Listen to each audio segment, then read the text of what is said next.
ডাকাত বাড়ি যাবে, ওই জন্য গাড়ি চেপে পড়লো। বাড়ি যাবি নাকি রক্সি? এটা তোদের গাড়ি নাকি এটা আমার গাড়ি?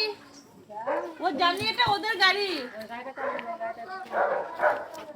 ও জানে বাড়ি যাবে রক্সি, আর ভালো লাগছে না, এবার রক্সি বাড়ি যাবে। বাড়ি যাবে নাকি?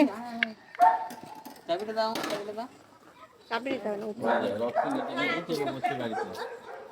বাড়ি যাবে। বাড়ি যাবি তুই? বাড়ি যাবে রে ছেলে। বাটা তুলে দিয়েছিস? পা তুলে দিয়েছে। আর থাকবে না। এই তো তুলে দিলাম। ব্যাগটা তুলে দিলাম। রক্স এটা তোর গাড়ি? এত এরকম চলে আসে। আস্তে আস্তে অল্প অল্প করে চালাবি। এই যে রক্সি আমার গাড়িতে চেপে পড়েছে, বাড়ি যাবে ওটা। এই যে আর ভালো লাগছে না। Tata, bye bye Roxie. রাখছি, তুমি ওরকম করে বাড়ি যাও বলে গাড়ি চেক করলে হবে? চলো একটু বসি গে, চলো।